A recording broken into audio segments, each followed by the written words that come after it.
Esse tema da fusão é um tema extremamente polêmico, né? E que gerou e gera até hoje muitos debates, muitas interpretações, né?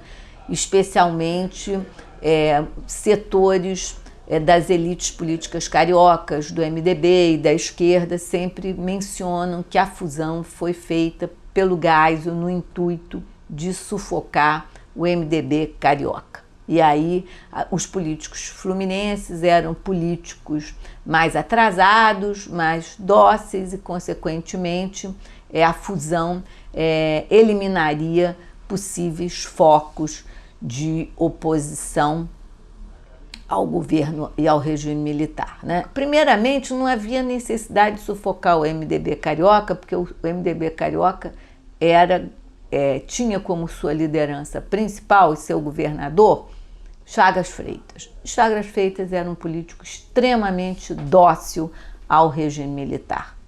E ele efetivamente não colocou nenhuma dificuldade, nenhum empecilho para que a fusão se realizasse.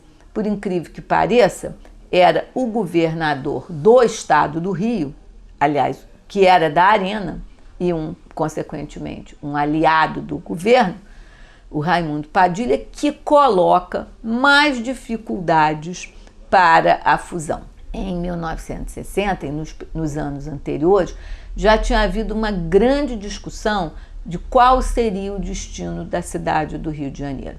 Ela se voltaria a integrar o estado do Rio, né? Ela constituiria um novo estado, né? Essas foram questões que tiveram muita visibilidade em 1959, em 1960, até que se optou pela criação do estado da Guanabara, quando a capital foi transferida para Brasília. Mas essa ideia já era uma ideia que circulava e que havia muitos políticos do Rio de Janeiro, especialmente da UDN, que em algum momento defenderam essa bandeira, né?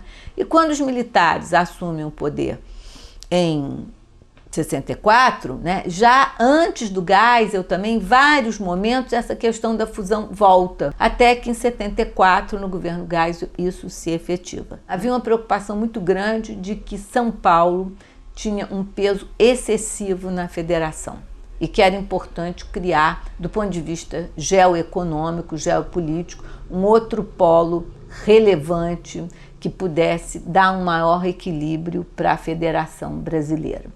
E a criação de um novo estado do Rio, juntando Guanabara e estado do Rio, seria uma oportunidade de criar esse polo. Agora, ao ter essa ideia ganhar densidade entre os militares e eles efetivamente partirem para a realização da fusão, isso foi feito de uma forma autoritária. Até dizia-se muito, a fusão é o retorno do filho pródigo ao lar paterno, né? O que isso queria dizer? Que a cidade do Rio de Janeiro, lá nos primórdios do século XIX, ela integrava a capitania do Rio de Janeiro. E agora, com a fusão, significava que a cidade do Rio de Janeiro voltaria a integrar a sua região de origem, né? A fusão, ela colocava também uma questão que eu acho que é fundamental e central, que é a questão da identidade do novo Estado, né? Você não constrói uma identidade política de uma cidade, de um estado, de um país num passo de mágica, né? E no caso do estado do Rio, desse novo estado do Rio, havia uma fragmentação da identidade desse estado, que eu acho que durante muitos anos permaneceu. Eu acho que é muito recente, né, que a gente pode perceber, quer dizer, que uma nova identidade do estado do Rio, como uma unidade integrada da cidade e do estado, né, está se manifestando, né? Porque durante muito tempo havia sempre, em momentos eleitorais, aquelas questões de que temos que fazer a desfusão, porque a Guanabara foi prejudicada, né? O estado do Rio era atrasado, enfim, havia toda uma série de justificativos para desfazer a fusão. Mas efetivamente isso era uma coisa inviável, né? E eu acho que o Rio de Janeiro, o novo Estado do Rio de Janeiro, tem mesmo é que trabalhar, reconstruir essa sua identidade e buscar se inserir na Federação Brasileira da melhor maneira possível, né? Enfim, esse tema é um tema rico, que suscita muitas discussões, muitos debates, mas eu acho, na minha opinião, que a fusão é uma questão sem volta, é evidente, e que também essa justificativa de transformar a fusão num bode expiatório, ou seja, todos os males que afetam o Estado do Rio, cidade, Estado, foram provocados pela fusão.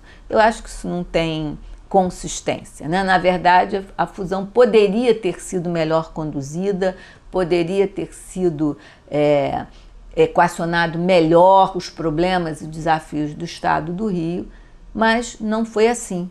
Isso, em parte, pela maneira como ela foi feita, mas também pelas elites posteriores que ocuparam o poder no Estado e que não deram conta de resolver todas as questões que se apresentavam.